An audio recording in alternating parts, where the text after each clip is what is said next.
자, 오늘 말씀 보십시다. 오늘 말씀 마태복음 4장 1절입니다.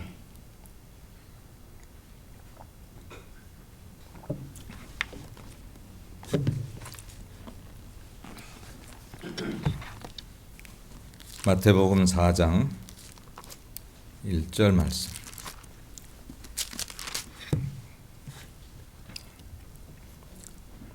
마태복음 4장 1절 같이 한번 읽읍시다. 시작. 그때 예수께서 성령에게 이끌리어 마귀에게 시험을 받으러 광야로 가사. 아멘. 어디로 가사? 광야로 가사. 오늘은 이 광야 얘기입니다. 광야 얘기. 오늘은 여러분 나눠드린 페이퍼를 보시면 유대 광야에 대한 얘기입니다.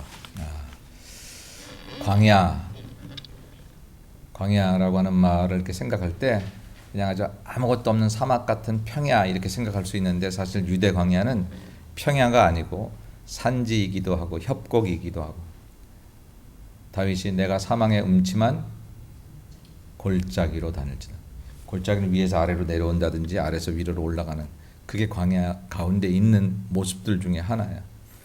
평평한 지역도 있지만 대부분의 유대 광야는 그렇게 막 산과 골짜기와 이렇게 계곡, 협곡 같은 그런 것들이 많습니다.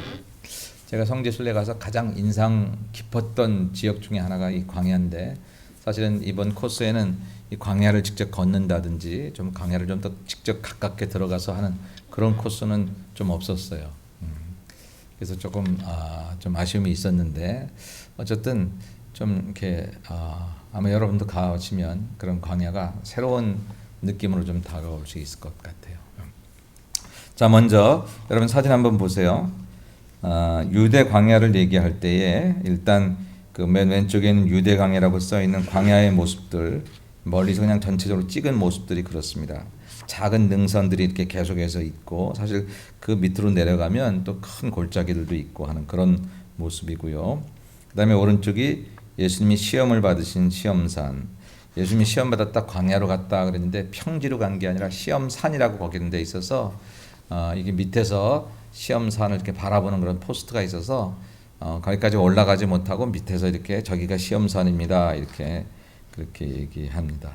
거기 산 왼쪽에 보면 이렇게 뭐 건물 같은 게 아주 미세하게 이렇게 보이는 부분이 지금 수도원이 있는 그런 자리이고요. 그 다음에 이제 왼쪽 밑에 있는 게 쿰란 동굴이라고 하는 거, 성경을 발견한 곳입니다. 옛날 SNF 사람들이 다 성경을 필사해서 썼던, 그거를 항아리에 보관해가지고 숨겨두었던 그런 거기 이렇게 구멍이 좀 보이잖아요. 그런 구멍들 속에 있는 동굴들 속에 그 성경 두루마리를 보관했는데, 놀랍게도 기적같이 2000년을 발견되지 않고 있다가 1948년에 발견됐어요. 기적 같은 일이에요. 놀라운 일입니다. 정말 예수님 시대 그때 이렇게 썼던 성경들, 그 이전에 썼던 성경들, 그 당시에 이제 짐승의 가죽에다가 이렇게 썼던 파피루스 그런 데다 썼던 그 성경이요, 그 동굴이라 이렇게 썩지 않았던 모양이에요. 그리고 여기가 건조한 지역이라 부패하지 않았고요. 에스더 서만 빼고 거의 다 발견됐다고 그러죠. 다 발견됐다. 예. 이따가 다시 좀 오늘은 쿰란 얘기 못할 텐데, 이것도 참 재밌게 발견된 게, 지금은 차 타고 여기를 가지만 옛날에는 그 사막의 끝이, 유대강의 끝이니까 감히 엄두도 안 내던 곳인데, 그냥 이렇게 타락한 세상을 비관한 그 SNF파 사람들이 이 광야에서도 먼 곳을 와서 이렇게 끝에 가서 자기들끼리 공동체를 모시고 공동체를 가지고 살다가 그 성경을 이렇게 필사하는 게 그들의 중요한 잡이었어요. 그러다가 이제 세월이 로마가 이스라엘을 다 멸망하게 되니까 그거를 이렇게 써가지고 아마 보관하기 위해서 그랬겠죠. 동굴에다가 다 보관을 했던 거예요. 그리고선 2000년이 흐른 거예요. 한 1500년, 1950년경이 흘렀죠. 흐르고 나서 아주 우연치 않게 목동이 자기 양떼들을 몰고 다니다가 그 양이 한 마리 없어졌는데 어디 갔는지 저 동굴에 들어간 것 같아서 거기 가기가 좀 멀고, 그러니까 돌을 던졌는데 쨍그랑 소리가 나는 거죠. 쨍그랑 소리. 그러니까 항아리가 깨지는 소리가 난 거죠. 그래서 이게 무슨 소린가 하고 이제 찾아가 보니까 거기에 그냥 그 두루마리 된 그 성경.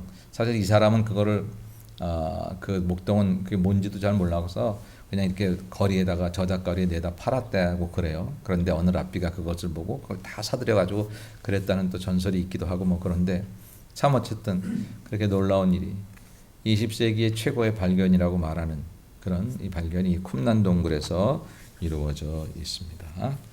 여러분 그 그림이 좀 작지만 유대 광야라고 하면 어디를 말하느냐 하면 잘 보시면 잘 보셔야 보입니다.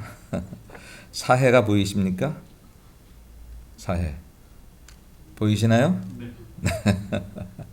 사해를 위아래로 이렇게 감싸고 있죠. 유대 광야가.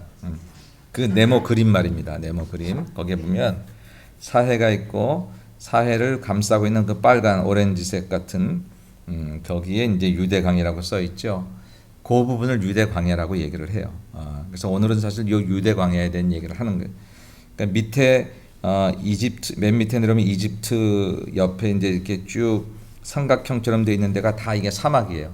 네게브 사막이라고 말하는데 이런 사막도 있고 출애굽 광야도 있는데 우리가 유대 광야라고 말하면 특별히 사해를 이렇게 왼쪽으로 해서 예루살렘, 베들레헴 중심에서 이제 길이 한 100km 정도, 좌우 폭이 한 20km 정도 되는 이제 그런 지역, 이제 그 지역을 우리가 유대 광야라고 얘기를 한다. 그래서 오늘은 광야 얘기를 하면서 유대 광야를 좀 특별히 얘기하려고 합니다. 먼저 유대 광야에 대한 영상을 잠깐 보고 우리 얘기하도록 하죠.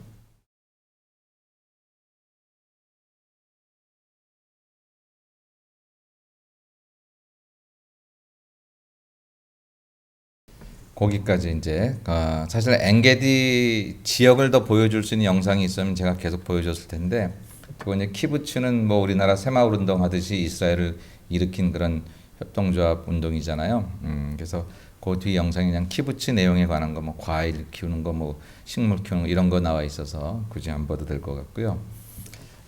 그 엔게디라고 하는 지역이 이제 그 사막 한가운데 있습니다. 거기는 참 놀라운 일이에요. 지금은 차 타고 다 쉽게 가지만 옛날에는 거기 찾을 수 없는 그런 지역들을 그렇게 하나님이 또 사막 속의 오아시스로 숨겨뒀던 그런 내용들입니다. 자, 오늘 이제 이런 영상을 좀 보고 여러분 이제 유튜브에서 유대 광야 이렇게 치시면 여러 그림들이 나옵니다. 여러 동영상들이 나오는데 저는 이제 좀 이렇게 굴곡지고 골짜기 이런 걸 좀 보여드리고 싶어서 근데 저런 걸 지금 이걸 좀 보여드렸는데 유대 광야 여러 또 다른 모습들을 이제 좀 보시면 볼 수 있습니다. 그래서 시간들 되시면 한번 성지순례 영상도 이렇게 한번 보시면 또 많이 도움이 되리라고 생각합니다. 자, 먼저 광야라는 말을 한번 찾아보십시다. 광야라는 말은 여러분 노트 한번 보세요. 히브리어로 미드바르라고 하는 미드바르. 그러니까 이 미드바르라고 하는 말이 광야인데 이 말은 미라고 하는 뜻이 무엇으로부터 또 이 드바르라는 말은 다바르라는 동사 원형에서 나왔는데 이거는 광야라는 뜻도 가지고 있지만 말씀하시다, 말씀 이런 뜻을 가지고 있습니다. 그래서 광야는 말씀이 나오는 곳이에요. 이스라엘 백성들은 참 신기해요. 광야는 광야로도 알고 있는 것뿐 아니라 거기서 말씀을 듣는 것, 말씀이 나오는 것으로 생각을 하고 있다라고 하는 것입니다. 그래서 이스라엘 백성들에게 광야는 하나님의 말씀을 듣는 곳, 하나님이 말씀하시는 곳이기도 합니다. 그리고 그 광야가 비록 저렇게 사막에 있는 실제적인 광야일 뿐 아니라 내 인생이 광야 같고 내 인생이 사막 같고 힘들고 어려울 때라도 하나님은 그 속에서 늘 우리에게 말씀하신다는 생각을 가지고 있다고 해요. 이번에 성지순례 갔을 때도 가이드가 그런 얘기를 하더라고요. 유대인들에게 광야는 그렇게 고통스럽고 힘든 장소만으로 여겨지지 않는다고. 왜냐하면 하나님은 그렇게 힘들고 어려울 때에 하나님의 모습을 더 선명하게 보이실 때가 참 많고 또 뿐만 아니라 우리가 하나님의 말씀을 깨달을 수 있는 우리의 조건 중에 우리가 좀 어려워보고 힘들어보고 고난 속에서 하나님의 말씀을 보석처럼 깨달을 수 있는 경우들도 참 많기 때문에 이스라엘 백성들에게 있어서 광야 같은 인생의 연단과 어려움들은 그것을 뭐 축복을 못 받았다, 뭐 괴로워하고 그러지 않는다 하는 얘기를 한국인 가이드한테서 이제 들었습니다. 그렇습니다. 이스라엘 백성들에게 광야라고 하는 것은 그냥 참 척박한 땅이긴 해요. 참 척박합니다.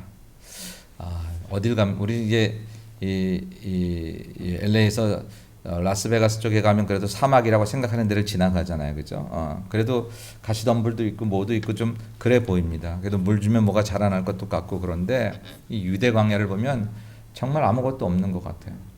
정말 아무것도 없는 풀 한 폭이 없는 그런 땅. 저 땅에서 뭐가 있을까 이런 생각이 들어갈 정도로 그리고 그 굽이굽이 그 땅의 깊이나 그 땅의 모양을 밖에서는 잘 모르겠는 거예요.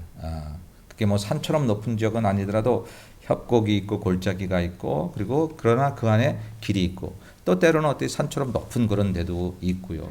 그런데 이제 물이 한번 이렇게 비가 왔다가 그 물이 쫙 쏟아져 나가면 이렇게 좁은 협곡을 막 휩싸여 가면서 우리 가만 그 모습을 보면 그랜드 캐년의 모습 같은 것도 생각할 수 있고 그 엔텔롭 밸리인가요?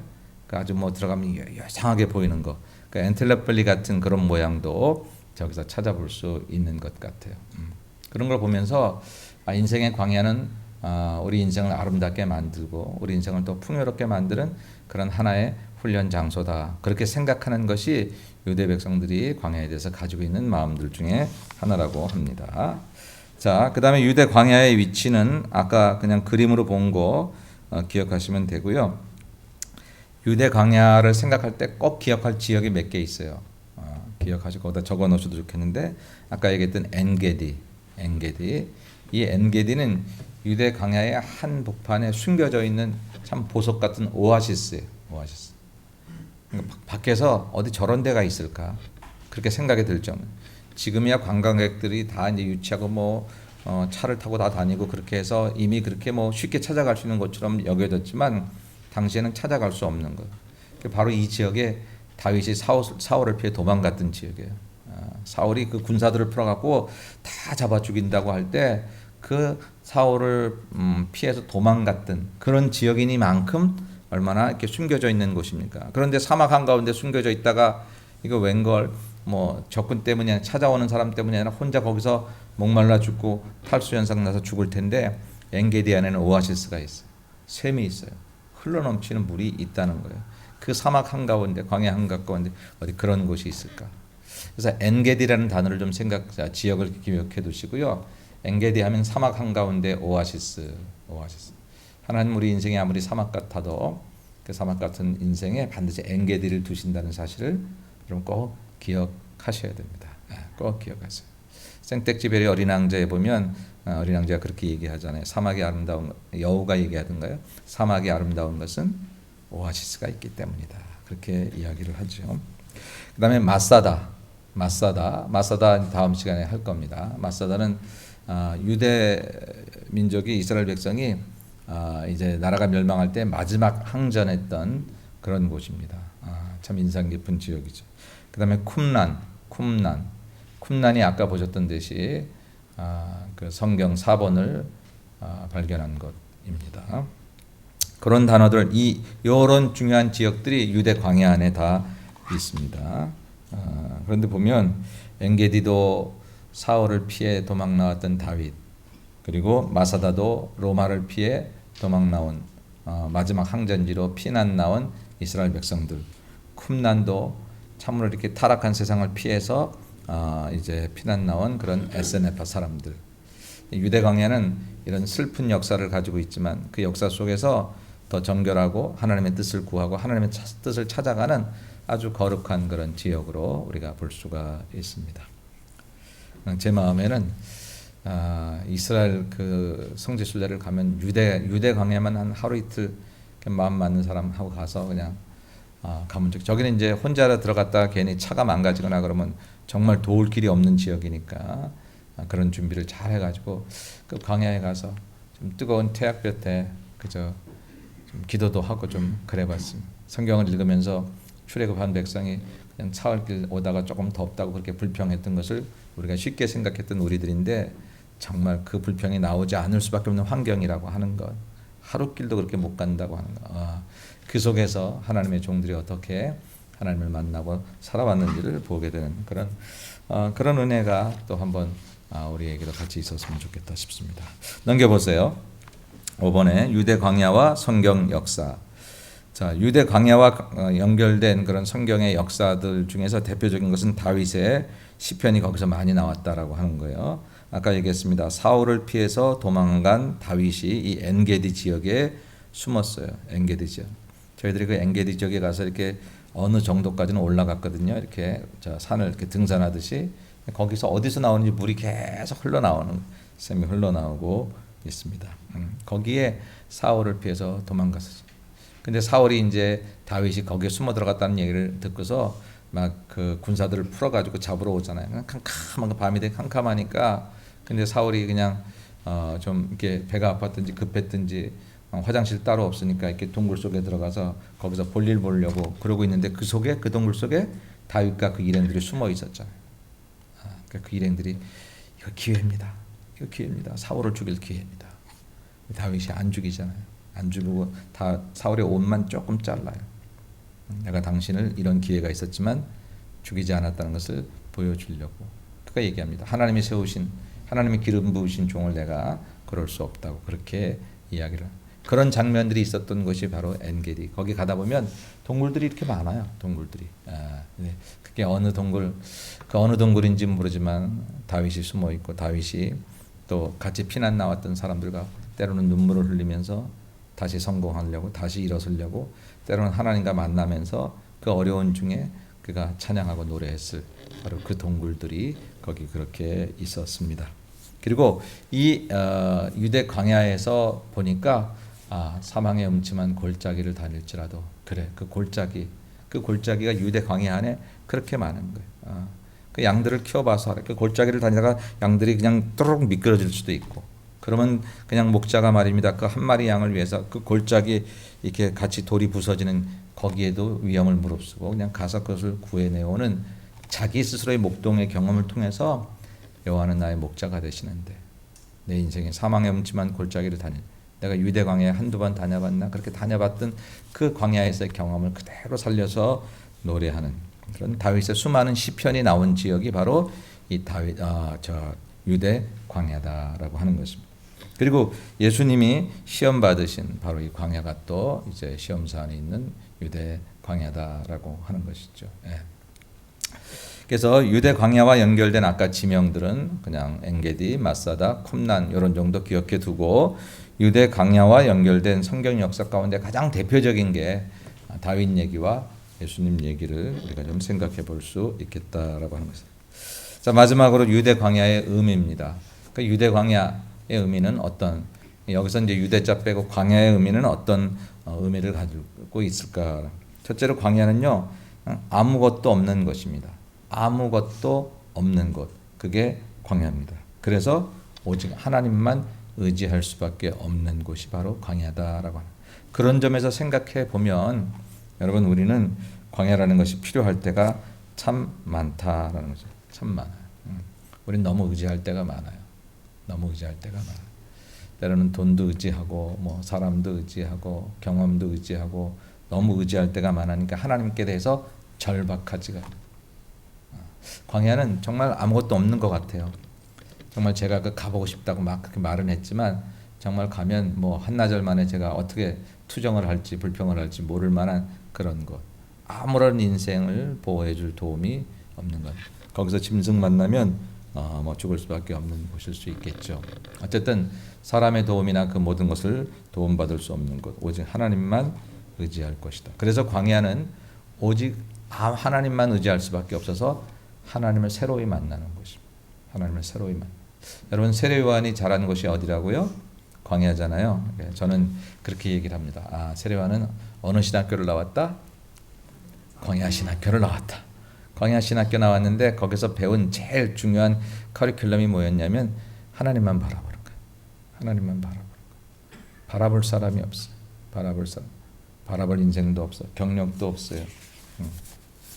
사람이 뭐 대단한 것 같아도 광야에 다 집어넣고 만약에 이 뭐 미국에서 난다긴다 하는 사람들 다 그냥 빈몸으로 광야 속에다 다 집어넣으면 그러면 뭐 다 똑같죠. 다 비슷할 거예요, 그죠? 오직 하나님만 만나고 하나님만 바라볼 수 있는 것, 오직 나는 아무것도 아니라는 것을 배우는 것, 그게 바로 광야입니다. 저와 여러분의 인생에 이 광야가 필요합니다. 그것은 내가 아무것도 아니라는 것. 내 인생이 아무것도 아니라는 것. nothing이라고 하는 것. 참 중요하다라고.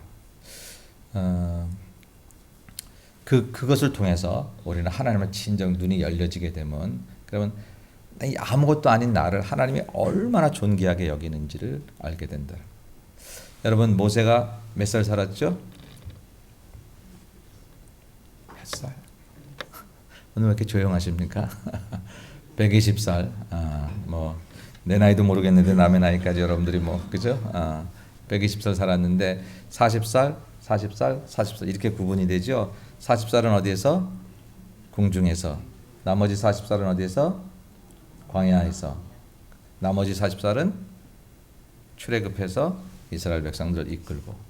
무디 목사님이 이 모세의 120년을 이렇게 얘기했어요. 모세의 처음 40년은 모세가 자기가 대단한 사람인 줄 알았다. 왕자였으니까. 애굽의 왕자로 살았으니까 자기가 얼마나 대단한 사람인가. 그리고 그렇게 알았던 40년이었다면 두 번째 40년은 그렇게 해서 피난 나오니까 이건 뭐 40년 동안 양만 쫓아다녔어요. 장인이 이대로 양무리를 키우면서. 그러니까 뭐 사람을 만나볼 기회도 별로 없어요. 인생 아무것도 아니구나. 그래서 두 번째 40년은 정말 나는 아무것도 아니구나. nothing. 나는 정말 아무것도 아니구나 하는 것을 깨달은 그런 기간이었던 거예요. 나머지 40년, 이 마지막 120세 때까지 이 40년은 그런데 하나님은 이 아무것도 아닌 자를 통해서 큰 일을 이루시는 분이구나 하는 것을 깨달았다라고 합니다. 그래서 하나님이 모세의 120년을 그렇게 사용하셨다 그러는데, 여러분 뭐 우리에게 그런 연도가 똑같지 않아도 우리도 그런 거 사실 우리도 조금 우리 자신이 다 괜찮다고 출발했던 생각했던 시절들이 있으셨죠? 지금도 그러시나요? 내가 대단해. 야, 나는 아무리 내 얼굴을 쳐다봐도 대단하고 내한 참 대단한 것 같아. 뭐 괜찮습니다. 뭐 그랬다 치더라도 그 다음에 우리가 겪어야 될 것은 나 정말 아무것도 아니구나. 나 정말 아무것도 아니구나라고 하는 거. 여러분 그 시간이 꼭 필요합니다. 꼭 필요해요. 예수님을 처음 만났던 베드로가 예수님 처음 만나서 왜 이러십니까? 내가 고기 잡는데 선수인데 여기서는 뭐 이런 식으로 얘기했더라면 예수께서 안 쓰셨을런지 모르는데 나는 죄인으로소이다. 뭐 언제 예수님께 죄를 졌다고? 그 말을 고백해서 나는 예수님이 쓰신 것 같아요. 그러니까 우리가 내가 정말 아무것도 아니구나 하는 것을 깨달을 수 있어야 된다라고 하는 것이죠. 그리고 그 다음에는 이 아무것도 아닌 자를 하나님이 이렇게 아름답고 존귀하게 쓰시는구나. 그래서 하나님 영광만 돌릴 수 있. 나는 바울이 그랬잖아요. 얼마나 자기가 잘난 줄 알아서 히브리인 중에 히브리인이고 바리새파인 가말리엘의 문화에 서 있어. 그러다가 나는 죄인 중에 괴수라고. 근데 하나님이 그렇게 나를 쓰셨어요. 나의 나 된 것은 다 하나님의 은혜라고. 그게 우리에게 있어야 되는데 광야가 그런 곳이 그렇게 우리를 만들어갈 수 있는 곳이다라고 하는 것이죠. 두 번째, 광야는 아까 미드바르라 그랬습니다. 미드바르, 하나님의 말씀을 듣는 곳입니다. 광야는 하나님께 집중하다 보니까 하나님의 말씀을 듣는 거예요. 여러분 우리가 예수를 믿고 교회를 다니면서도 너무 많은 얘기들을 들어요. 정말 많은 얘기들을 듣습니다. 그리고 그 많은 얘기들의 어떤 때는 진위, 옳고 그름도 구별하지 못하고 우리는 그 말이 막 흥분합니다. 그럴 수가 있어? 그게 맞단 말이야? 그리고 우리 그럴 때도 참 많습니다. 그리고 수많은 그런 잘못된 정보가 내 귀에 쌓이면서 내게 잘못된 생각들, 개념들이 싹틀 때도 참 많아요. 그리고 이게 귀를 꽉 막아서 오히려 들어야 될 하나님의 말씀은 잘 안 듣는 거예요. 잘 안 듣는. 여러분 가끔씩 자기 목소리가 녹음된 목소리, 녹음기에서 나오는 자기 목소리를 들으시는 적이 있으십니까? 참 어색하지요. 저는 제 설교 그래서 잘 못 들어요. 일단 목소리가 이상해. 딴 사람 목소리 같아. 자기가 자기 소리를 들으면 어색해요. 우리가 하나님의 소리가 듣는 게 어색하고 말입니다. 너무 세상 게 다른 것만 익숙했다니까 내 목소리가 익숙하지 않은 것처럼 세상 소리에 너무 익숙해 있으니까 이게 하나님의 음성이 잘 안 들려요. 어색해요. 진짜가 아닌 것 같아요. 내 귀를 만족할 만한 스타일이 아니에요. 하나님의 말씀이. 그러다 보니까 우리가 하나님의 말씀을 잃어버릴 때가 많은데, 광야는 듣는 게 없으니까, 들려오는 소리가 가끔씩 짐승 울음소리밖에 없으니까 집중하게 돼요. 누구에게? 하나님에게. 그래서 하나님의 음성을 듣게 되는 것이다. 우리에게 이런 광야가 필요하다는 거예요. 그래서 가끔 우리가 기도원도 가는 거예요. 가끔 홀로 있으려고 하는 거예요. 근데 꼭 기도원만이 아니라 제단 앞에 나와서 오늘 하루의 광야는 새벽 기도다라고 생각해서 새벽에 나와서 하나님의 음성을 들으려고 하는 거예요. 그렇죠? 여러 사람의 소리를 듣기보다는 내가 하나님의 음성을 듣고 싶어.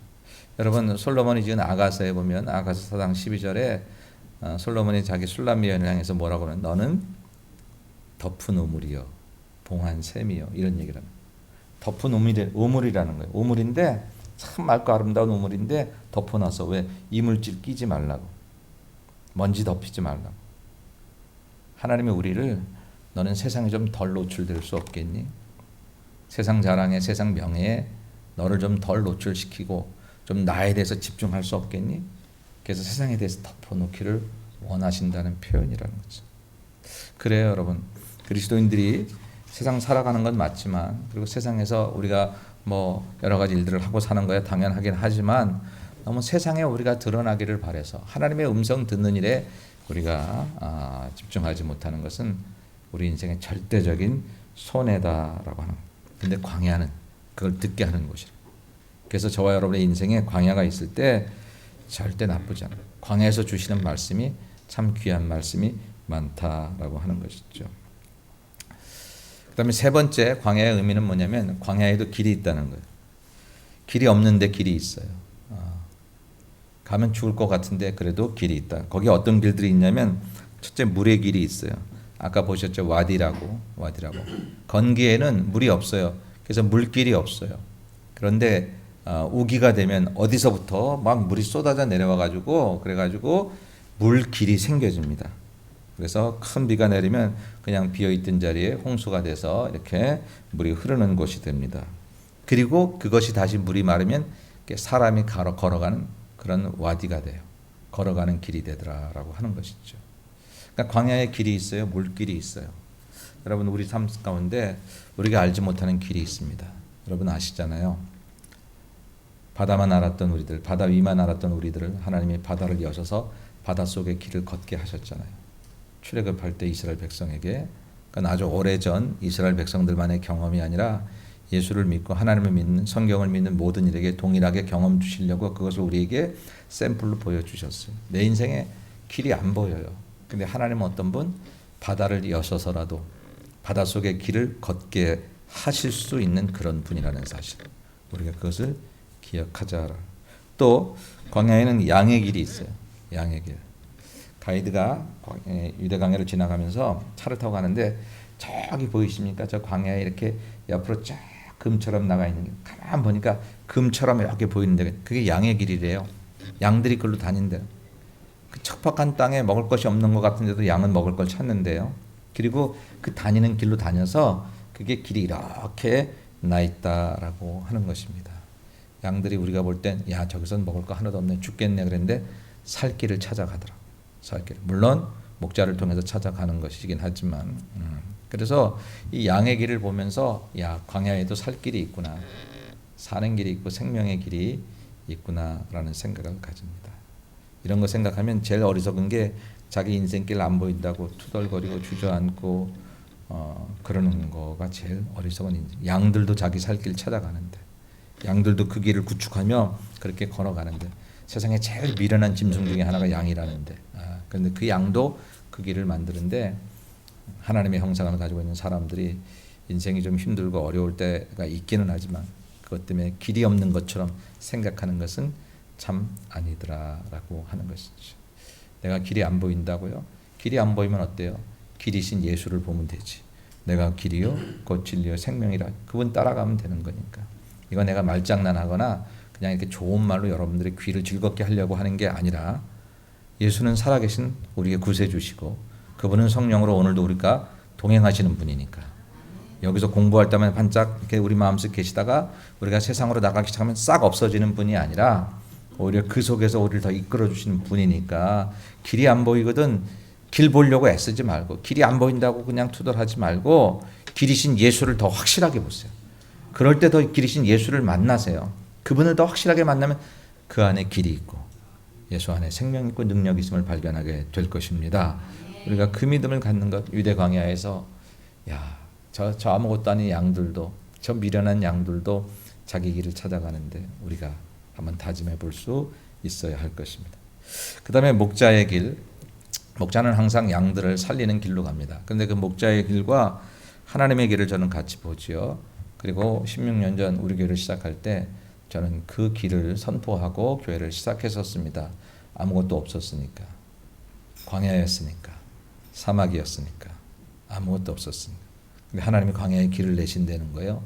사막에 강을 내신다 그렇게 말씀을 하시는 거예요.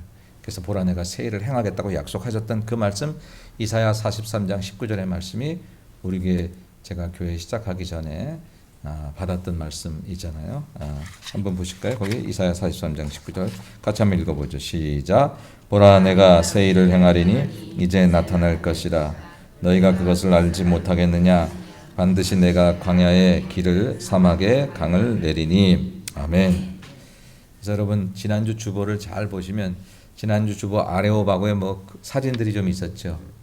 어떤 사진이 있었죠? 응? 속삭이지 말고 크게 얘기해보세요. 주보 안에 그 아레오바고에 보면 우리 첫번 교회 첫 번째 건물, 두 번째 건물, 그리고 세 번째 건물 그 예배당 사진을 조금 작지만 이렇게 이렇게 세 장을 제가 이렇게 연달아 쭉 놨었어요. 그 두 번째 사진에 보면 두 번째 사진 이 배경에 내가 광야의 길을 사막에 강을 내리니 이따가 나가셔서 주보를 다시 한번 확인하시고 그 아레오바고를 이렇게 잘 보시면 그러면 희미하게 그 강단의 글자가 보일 거예요. 저 그거 너무 좋아했는데 거기 나올 때 우리가 거기서 여기 올 때 거기에 바로 또 다른 교회가 들어오면서 그거 놔두고 가시면 안 돼요. 그래서 놔두고 왔어요.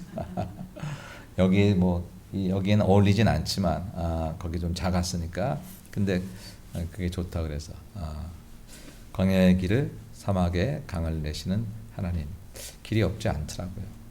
저도 그때 길을 보고 시작한 건 아니었어요. 그냥 왜 그런 생각이 들었는지 왜 개척을 해야 되겠다는 생각이 들었는지 모르지만 그러나 주님이 길이심을 믿었고 그렇게 하니까 이제 안 보일 때도 많았는데 감은 보일 때도 많더라고요. 길이 있음을 믿고 한 걸음 내들면 거기가 길이었어요. 우리의 인생이 그런 것 같습니다. 마지막으로 광야는 가나안에 들어가기 위해 거쳐야 하는 곳이다. 반드시 광야는 가나안 땅에 들어가기 위해 거쳐야 하는 출애굽 광야가 그랬고 그리고 유대 광야도 하나님의 사람들을 더욱더 성숙하게 하는 그런 거쳐야 하는 교육장과 같은 곳이다. 자, 광야는 우리에게 우리 인생의 고통과 어려움들을 상징합니다. 저와 여러분이 사는 인생 가운데 힘들고 어려운 일이 있고 그런 것을 상징하는 게 광야인데 여러분 광야는 미드바르 하나님의 말씀이 나오는 것이에요. 우리가 힘들고 어려울 때 잘 기울이시면 거기에 하나님의 말씀이 나를 위한 주님의 사랑의 언어가 있습니다. 오늘 찬송 불렀잖아요. 메마른 땅을 종일 걸어가도 나 피곤치 아니하며. 놀라우신 주의 은혜. 광야길을 걸어본 사람이면 광야에서 옷 한 벌 갖고 산다는 게 얼마나 기적인지 알 수 있어요. 광야길을 걸어본 사람이면 그 신발이 발이 부르지 않았다는 게 이게 얼마나 기적인지 알 수 있어요. 광야에서 제일 어려운 것 중에 하나가 모래들이 이렇게 신발 속으로 지금같이 좋은 신발들도 아니잖아요. 옛날 샌들 같이 발로 들어오는 거라는 거예요. 그렇게 들어오면 그 모래알이 이렇게 자글자글 해가지고 발이 부르기 시작을 하면요, 일주일에 한 달을 있을 수가 없는 거예요. 40년 동안 근데 그 발이 부르지 않았다라는 것은 그냥 하나님의 기적이 아니면 살 수 없는 것이죠. 지난 16년 저는 예수마을을 통해서 많은 기적을 체험했고 그렇게 교회와 함께 더불어 살아왔던 지난날들이 참 감사한 일. 지난 주일에 그동안 흩어졌던 사람들도 좀 봐서 기쁘기도 했고 다 열심히들 사는 거 보고 감사하기도 했습니다만 부족하지만 또 제가 이렇게 16년 여기를 잘 지킬 수 있고 이렇게 있게 하신 하나님께도 참 감사한 마음을 드렸고 그동안에 있었던 일들을 또 여러분하고 또 이미 나눈 얘기도 많지만 또 모르시던 분들 앞으로 나눌 기회가 있으면 좋겠는데 그저 매 순간 기적의 연속이었다. 광야가 때를 따라 힘들고 어려울 때도 있지만 광야는 미드바르 말씀이 나오는 것. 말씀이 저와 여러분의 인생이 조금 힘들어질 때 힘들다고 짜증내고 힘들다고 벌써 내 마음이 이렇게 낮춰지기 시작하면 하나님의 음성을 못 들어요. 사단이 장난하기 시작합니다. 그러나 어떤 경우에도 나를 사랑하신 내 하나님께서 이 광야길을 잘 걷게 하실 거라고 믿고 믿음으로 여러분 잘 서시면 그 광야에 아니면 들을 수 없는 하나님의 특별한 사랑의 메시지가 훈련의 메시지가 우리에게 들려지게 될 것입니다. 그리고 그 음성은 우리를 정말 견고하게 만들 거예요. 여러분 힘들기를 원하지는 않지만 광야가 올 때 기뻐하시고 그 광야를 믿음으로 잘 통과하셔서 멋진 하나님의 사람으로 훈육되고 교훈되어서 더 아름다운 삶을 살아가는 저와 여러분 되시기를 주님의 이름으로 간절히 축원합니다. 거룩하신 아버지 하나님 은혜와 사랑을 감사합니다. 평지가 좋았는데 광야길을 걷게 하시고 그늘진 곳이 좋았는데 떼약볕을 걷게 하시고 그런데 주님 광야길을 걷게 그리고 떼약볕을 걷다가 하나님의 주신 은혜를 더 크게 경험했던 이스라엘 백성들의 모습을 보면서 오늘 저들에게 광야가 혹시 있을 때 낙심좌절 절망하지 않게 도와 주옵시고 광야가 아니면 들을 수 없는 하나님의 귀한 메시지 하나님의 음성을 들을 수 있는 기회로 삼는 저희들이 되도록 하나님 은혜 베풀어 주옵소서. 하나님 살다 보니 저희들이 너무 세상에 우리를 노출하고 세상의 명예에 기뻐하고 세상의 자랑에 눈 돌리고 세상의 평안과 세상의 성공에 우리의 마음 다 빼앗기고 그저 하나님 앞에는 그저 가족만 남아있는 그런 어리석은 사람처럼 그렇게 오고 갈 때가 얼마나 많은지 모릅니다. 오 주여 다시 한번 하나님 앞에 우리가 참된 모습으로 다시 서서 그래서 정말 하나님 앞에 가장 좋은 모습을 보여드릴 수 있는 우리들이 되게 도와 주옵시고 하나님 정말로 하나님 앞에 덮은 우물처럼 봉한 샘처럼 정결하게 주님 위에 새로 태어나는 우리 모두가 될 수 있도록 하나님 은총을 베풀어 주옵소서. 사랑 우리 모든 성도들이 광야길을 잘 통과해 가나안에 들어가기까지 이 길을 믿음으로 잘 걸어가서 승리하는 우리 모두가 되게 하여 주시옵기를 거룩하신 예수님의 이름으로 간절히 기도 올리옵나이다. 아멘.